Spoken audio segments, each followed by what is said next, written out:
Night duty பார்த்த ஒரு நர்ஸுக்கு நடந்த உண்மையான சம்பவம் இது.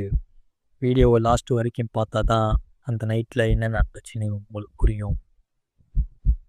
Hello viewers, welcome to channel. இன்றைய காணொலியில் தமிழ்நாட்டில் இருக்கக்கூடிய நாகர்கோவில் அருகாமையில் நடந்த ஒரு அதிபயங்கர அமானுஷ்ய சம்பவத்தை வாங்க பார்க்கலாம். சேனலை சப்ஸ்கிரைப் பண்ணாதவங்க பண்ணிக்கோங்க. நான் உங்களில் ஒருவன். இந்த சம்பவத்தில் ஒரு ப்ரைவேட் ஹாஸ்பிட்டலில் ஆப்ரேஷன் தேட்டரில் ஒரு செவிலியருக்கு நடந்த அந்த அதிபயங்கரமான அமானுஷ்யமான சம்பவத்தை வாங்க பார்க்கலாம். ஸோ இன்றைக்கி உள்ள கண்டென்ட்டில் கொஞ்சம் கூட சுவாரஸ்யம் மற்றும் திகழ் குறையாமல் நான் உங்களுக்கு காமிக்கிறேன். இது போன்ற ஏதாவது சம்பவம் உங்கள் லைஃப்பில் நடந்திருந்தா கமெண்ட் செக்ஷனில் கமெண்ட் பண்ணுங்கள். இந்த அமானுஷ்யமான சம்பவம் நான் ஏற்கனவே சொன்ன மாதிரி தமிழ்நாட்டில் நாகர்கோவிலில் ஒரு ப்ரைவேட் ஹாஸ்பிட்டலில் 2013ஆம் ஆண்டு காலகட்டத்தில் நடந்த நிகழ்வு தாங்க இந்த நிகழ்வு. அந்த ப்ரைவேட் ஹாஸ்பிட்டலில் வேலை பார்த்துட்டு வந்த அந்த 2 பெண்மணிகளின் பெயர் ஸ்வாதிகா மற்றும் அவங்க நண்பர் ரேஷ்மா. அப்படி அவங்களுக்கு என்ன நடந்ததுன்னு பார்த்தா, அந்த ஸ்வாதிகா என்பவரின் சொந்த ஒரு நாகர்கோவில்னு. அது மட்டும் இல்லை, +2 முடித்ததுமே நர்சிங் படிக்கிறாங்க. அவங்க படித்த கல்லூரி எதுன்னு பார்த்தா, நான் ஏற்கனவே சொன்ன மாதிரி நாகர்கோவிலில் இருக்கக்கூடிய ப்ரைவேட் ஹாஸ்பிட்டல் நிர்வாகியோட நர்சிங் காலேஜில் தாங்க அந்த இருவரும் படிச்சுட்டு இருக்காங்க. ஒரு வழியாக நர்சிங் படிப்பை முடித்ததும் அதே ப்ரைவேட் ஹாஸ்பிட்டலில் ப்ளேஸ் ஆகுறாங்க. அங்கே அவங்களுக்கு 3 மாதம் ட்ரைனிங் பீரியட் முடிஞ்சதும் அவங்கள சர்டிஃபிகேட் கொடுத்து அனுப்பி வச்சுருவாங்க. அவங்களுக்கு விருப்பம் இருந்தால் அதே ஹாஸ்பிட்டலில் பர்மனெண்ட்டாக ஒர்க் பண்ணலாம். 3 மாதம் ப்ரைவேட் ட்ரைனிங் பீரியட் முடிஞ்சதும் 1 மாதம் ஜென்ரல் வார்டில் சிவிலியராக ஒர்க் பண்ணுவாங்க. அதுக்கு அடுத்த மாதம் ஆப்ரேஷன் தேட்டரில் வேலை செய்வாங்க.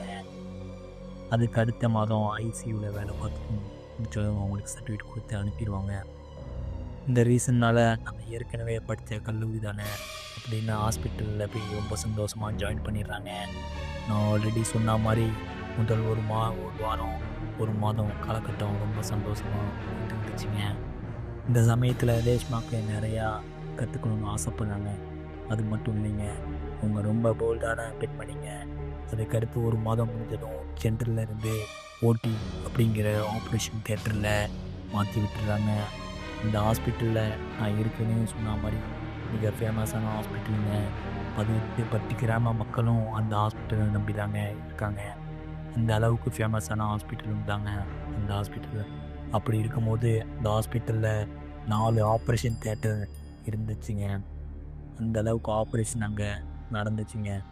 மார்னிங் 8 மணிலேருந்து மதியம் 1 மணி வரை ஓபி பார்த்துட்டு 2 மணிக்கு மேலே ஆப்ரேஷன் ஸ்டார்ட் பண்ணுவாங்க. இதில் முக்கியமான விஷயம் பார்த்தா, அந்த ஹாஸ்பிட்டலில் 4 ஃப்ளோரு இருக்குங்க. பொதுவாக அந்த ஹாஸ்பிட்டலில் ஆப்ரேஷன்லாம் இந்த கிரவுண்டில் தாங்க நடக்கும். அப்படி இருக்கும்போது அந்த 2 பெண்மணிகளும் அந்த டைம் நைட் ஷிஃப்ட்டு வருதுங்க. இரவு நேரம் 2 செவிலியர்கள் மற்றும் 2 சீனியர் செவிலியர்கள் மட்டும்தாங்க இருப்பாங்க. நான் ஏற்கனவே சொன்ன மாதிரி 3 ஆப்ரேஷன் தேட்டர் பிஸியாக இருந்துச்சுங்க. 4வதாக இருக்கக்கூடிய, அதாவது அண்டர் பிளேஸில் இருக்கக்கூடிய அந்த ஆப்ரேஷன் தேட்டரில் டாக்டர் ஆப்ரேஷன் பண்ணிகிட்டு இருந்திருக்காங்க. அந்த அறுவை சிகிச்சை மருத்துவர் ரொம்ப எக்ஸ்பீரியன்ஸான ஆனவருங்க. அவர் இதை ஆப்ரேஷன் பண்ணிகிட்டு இருக்கும்போது அவரே கண்ட்ரோல் பண்ண முடியாத ஒரு துக்கமான நிகழ்வு நடந்ததுங்க. என்ன நடந்ததுன்னு பார்த்தா, அந்த ஆப்ரேஷனுக்காக வந்த பெண்ணுக்கு ஆக்சிடெண்ட் ஆகிருக்குங்க. அவங்க ஏற்கனவே கர்ப்பிணியாக இருந்திருக்காங்க. அவரது கணவர் அந்த பெண்ணும் பைக்கில் போயிட்டு இருக்கும்போது லாரி அவங்க மேலே மோதி கணவர் சம்பவ இடத்துலையே இறந்து போயிடாருங்க. அந்த கர்ப்பிணி பெண்ணும் உயிர் கொஞ்சம் இருந்துச்சுங்க. ஆம்புலன்ஸ் வந்து அவங்கள அந்த ஹாஸ்பிட்டலுக்கு கொண்டு போயிடுறாங்க. அந்த பெண்ணுக்கு தலையில் நிறையா ப்ளீடிங் ஆகுதுங்க. டாக்டர் எப்படியாவது காப்பாற்றிடலான்னு முயற்சி பண்ணுறாங்க. அவரால் முடியலங்க. அந்த பெண்ணும் இறந்து போயிடுறாங்க. மாலை 5 மணி முதல் டெட் பாடியை யாருக்கும் கொடுக்க மாட்டாங்க.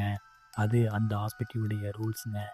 என்ன ரீசன் பார்த்தா, நான் ஏற்கனவே சொன்ன மாதிரி இரவு 10 மணி வரை அவுட் பேஷண்ட் வந்துட்டு போவாங்க. அந்த நேரத்தில் டெட் பாடியெல்லாம் பார்த்தா மக்கள்லாம் பதற்றமாவாங்க. அதனால சரியாக 11 மணிக்கு மேலே டெட் பாடியை கொடுப்பாங்க. அந்த இறந்து போன நபர் ஆக்சிடெண்ட் கேஸ் இல்லையா, போலீஸ் ஃபார்மாலிட்டிஸ்லாம் முடிய அடுத்த நாள் ஆயிருங்க. பாடியை அடுத்த நாள் வாங்கிக்கோங்கன்னு போலீஸ் சொல்லி அனுப்பிடுறாங்க.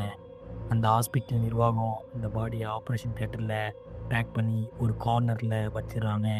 அந்த கார்னரில் அந்த காரணத்தினால ஸ்வாதிகா மற்றும் ரேஷ்மாவிடம் எச்சரிக்கிறாங்க. உள்ள டெட் பாடி இருக்குது, ட்ரைனிங் ட்ரைனிங்கில் இருக்கனால தனியாக போகாதீங்க, பயந்துருவீங்கன்னு எச்சரிக்கிறாங்க. நான் ஏற்கனவே சொன்ன மாதிரி ரேஷ்மா என்ற பெண் ரொம்ப போல்டானவங்க இல்லையா? நர்சஸ் ஆப்ரேஷன் தியேட்டருக்குள்ளே போகிறதுக்கே ரொம்ப யோசிப்பாங்க. பிளட்டெல்லாம் பார்த்தா ஒரு சில நர்ஸ்லாம் மயங்கியே விழுந்துருவாங்க. ரேஷ்மா என்ற பெண் வாண்டடாக ஆப்ரேஷன் தியேட்டருக்குள்ளே போனாங்க. சீனியர் நர்ஸு எச்சரிக்கையும் கேட்காம இந்த ரேஷ்மா என்ற பெண்ணும் உள்ளே போயிடுறாங்க. சீனியர் நர்ஸ் ரேஷ்மாவை ஆப்ரேஷன் தியேட்டருக்குள்ளே அனுப்பி பிளட்டெல்லாம் க்ளீன் பண்ணுன்னு சொல்கிறாங்க. உள்ளே தனியாக அனுப்பக்கூடாதுன்னு இன்னொரு சீனியர் நர்ஸையும் போட்டுடுறாங்க. உள்ளே போய் பார்க்குறாங்க, ரூம் ஃபுல்லாக பிளட்டுங்க. இருக்க ஸ்மெல்லெல்லாம் ரொம்ப அதிகமாகிட்டு இருக்குங்க ரூமில். ரேஷ்மா ஹேண்ட் க்ளவுஸ் போட்டு ரூமில் இருக்கக்கூடிய பிளட்டெல்லாம் க்ளீன் பண்ணிட்டு வந்திருக்காங்க. அப்படி ஸ்டார்ட் பண்ணுறாங்க. கொஞ்சம் கொஞ்சமாக பிளட்டெல்லாம் க்ளீன் பண்ணுறாங்க. மணி சரியாக 12:30 ஆகுதுங்க. அந்த சீனியர் நர்ஸ் மெடிசன் லிஸ்ட்லாம் எடுத்து வச்சுட்டு கொஞ்சம் வெயிட் பண்ணி ரெஸ்ட் ரூம் போயிட்டு வரேன்னு சொல்லிவிட்டு போயிடுறாங்க. ரேஷ்மா ரொம்ப போல்டான பெண் சொன்னதில்ல, க்ளீன் பண்ணுறாங்க. க்ளீன் பண்ணி முடித்ததும் அந்த டெட் பாடியை யதார்த்தமாக பார்க்குறாங்க. அவங்க தெரியாமல் பார்த்துடுறாங்க. அப்போ தாங்க அவங்களுக்கு அந்த ஒரு அமானுஷ்யமான விஷயம் நடந்துச்சு. நைட்டில் க்ளீன் பண்ண வந்தவங்களுக்கு பயந்துடக்கூடாதுன்னு டெட் பாடி ஃபேஸை திருப்பி வச்சுருவாங்க. ஆனால் ரேஷ்மா சடனாக பார்க்கும்போது அந்த பாடியோட ஃபேஸ் இவங்கள பார்த்த மாதிரி இருக்குங்க.